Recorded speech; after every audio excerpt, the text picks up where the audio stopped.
question number 48 and 49, they are common data questions from test series 9 from subject of structural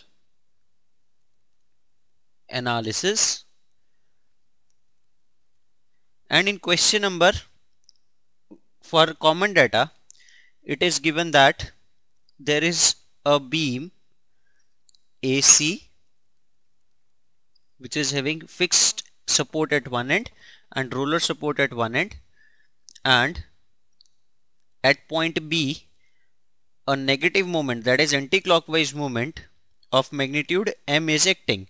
And in question number 48 it is asked that what is the value of reaction at C.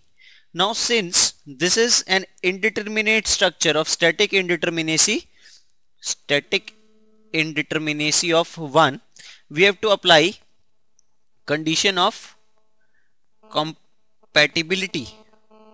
Now let us say RC is the value of reaction at C, which we have to compute. Now we will remove this support and then compute the displacement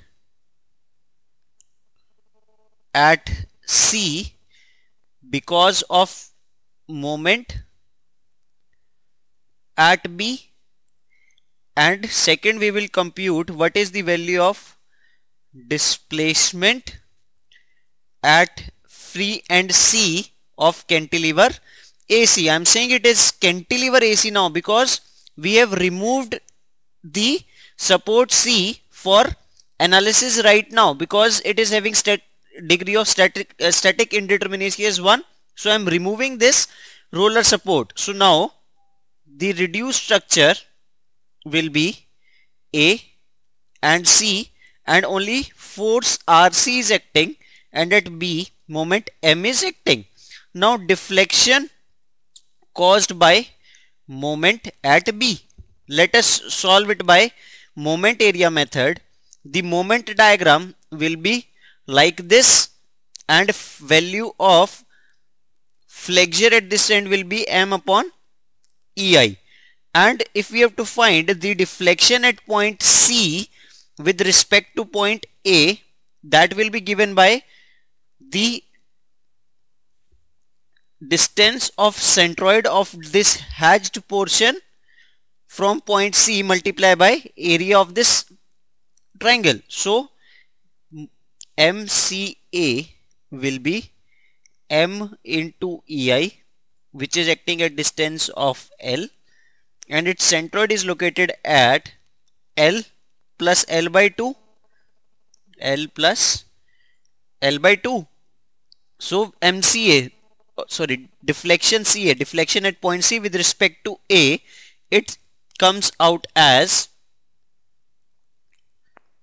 M into 2EI into 3L square.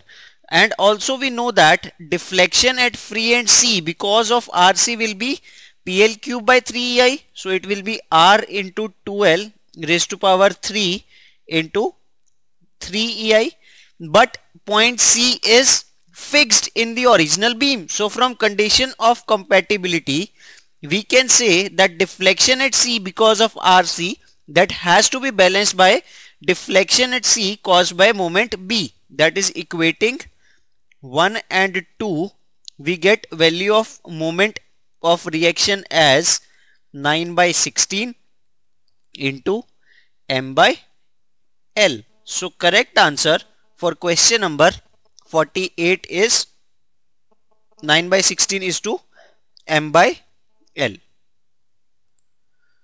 And as far as sign is concerned, since we have assumed reaction C to be in upward direction, and that is assumed to be positive, and answer is also coming out as positive, so deflection is in upward direction. So correct answer is option number A.